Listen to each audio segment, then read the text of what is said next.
One day, Diesel 10 gathered all his Diesel friends at Knapford Sheds to discuss something. So, Diesel 10, explain to me why you gathered all those Diesels here. Well, Class 40, to answer your question, all the engines on this island are gone, except for one, being Thomas, my main target. And I just can't take him on my own. So, I'll need you guys' help to try and find him and take him out once and for all. When you find him, bring him to the scrapyard and we'll scrap him once and for all. Scrap Thomas? But he's my friend! Shut up, Phillip. If you want to side with Thomas, I guess we'll just have to scrap you first. Oh, my bad, Diesel 10. Now, let's do this. We don't have much time before Thomas escapes to the mainland. Come on, Phillip. You're coming with me. Alright, Diesel.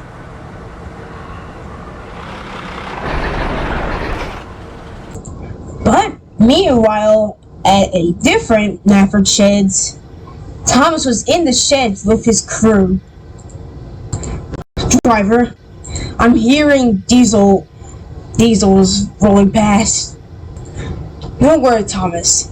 As long as we stay here, we should be fine. Alright. But, Phil, how did this happen? Yesterday all my friends were here.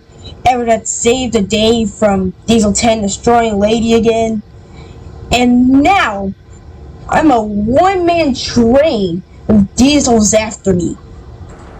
Hey, Bear, did you find anything yet? No, but I think some engine could be over here. Soon, Bear went on the turntable. And the turntable turned. Suddenly, Thomas heard a diesel exhaust.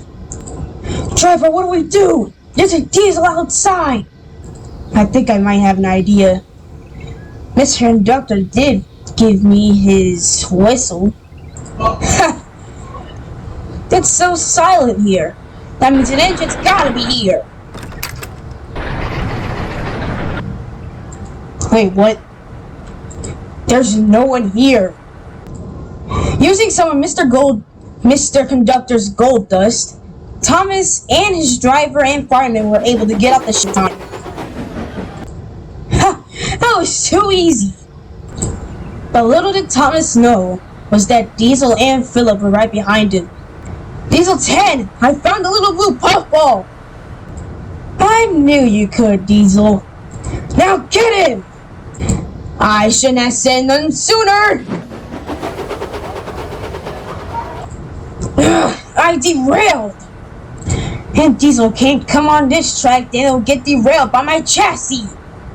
Come on, Phillip, let's go on the other track to try and catch Thomas. But, just get to the point, you freaking moron! Oh, sorry.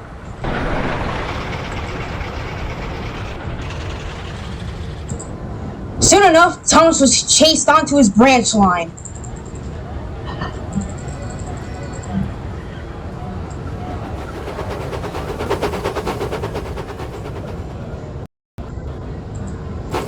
Thomas ran as fast as he could on the main line. Suddenly, a signal on his branch line was switched to red. Hurry up, switch green! But then Thomas could hear it. A crowd of diesels rolling towards him. But if Thomas could, he could make out Class 40 rolling towards him. Hurry up, you piece of coal! As if by magic, the signal turned green. Go, driver, go!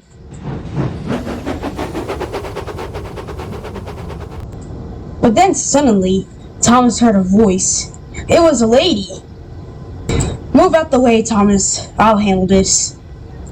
Sure, whoever you are. Okay, explain to me what you are going to do. You'll see. As Class 40 was going to reach Thomas, they suddenly fell. Oh! Well, bust my buffers. I did derail, but at least you guys are stuck. Oh, shut up. Hey, you wanna see something cool? Who said that? Said Thomas. Me? Who are you? Hello? Are you gonna speak or something? Oh no, but Pinchy will do it. Wait, what? Dang, Diesel 10? How were you able to do that? I kinda learned a new trick. Plus, me and my driver watched this movie called Puss in Boots. A little reference. And plus, he's just tired. Hey, Thomas? Are you alright? Thomas? Thomas! Thomas! Thomas, wake up! I don't like this! Thomas, wake up! Hey, hello? Time to wake up, can you hear me? Wake up, Thomas! I don't like this! Thomas, wake up! Ah! What happened? Am I still alive? Hey, Thomas. I, deliberating Clarabelle's passengers for you because you're in that deep sleep. What dream did you have exactly? Well, let's just say you do not want to know. It's very oily. It was just me. You were dreaming about the diesels again. Yes, I was the only engine alive. I was being chased down by Class 40, Diesel, Phillip, and Bear, and Diesel 10. And then some random voice told me, and those 4 diesels went down into a watery puddle. And then out of nowhere, Diesel 10 came a bit too fast with his claw open. I don't know what the heck you described, but okay. Anyways, Sir Tom Pat needs you to take Annie and Clarabelle on another passenger run. Alright then, just give me a few minutes to get ready. Alright. Thomas looked outside of the sheds. Everything was normal. I have absolutely no idea what I just dreamed, but I never want to dream of it ever again. And with that, Thomas set off to find Annie and Clarabelle.